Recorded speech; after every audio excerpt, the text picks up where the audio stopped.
இரண்டாவது முறை திமுக ஆட்சி மலரும், முன்னேறிய முதுகுளத்தூரை முதன்மை முதுகுளத்தூராக மாற்ற நடவடிக்கை எடுக்கப்படும் என முதுகுளத்தூர் சட்டமன்ற தொகுதி வேட்பாளரும் அமைச்சருமான RS ராஜகண்ணப்பன் தெரிவித்துள்ளார். ராமநாதபுரம் மாவட்டம் முதுகுளத்தூர் சட்டமன்ற தொகுதி திமுக வேட்பாளரும் அமைச்சருமான RS ராஜகண்ணப்பன் முதுகுளத்தூர் மத்திய ஒன்றியத்திற்கு உட்பட்ட செல்வநாயகபுரம், தட்டனேந்தல் உள்ளிட்ட பகுதிகளில் உதயசூரியன் சின்னத்திற்கு வாக்களிக்க தீவிர வாக்கு சேகரிப்பில் ஈடுபட்டார்.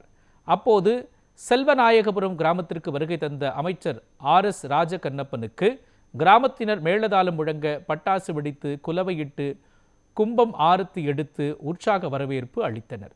தொடர்ந்து செல்வநாயகபுரம் கிராமத்தில் பரப்புரை மேற்கொண்ட போது முன்னேறிய முதுகுளத்தூரை முதன்மை முதுகுளத்தூராக மாற்ற நடவடிக்கை எடுக்கப்படும் எனவும் 2818 கோடியே 70 லட்சம் ரூபாய் அளவில் 4 தொகுதிகளுக்கும் குடிநீர் கொண்டு வருகிறோம்.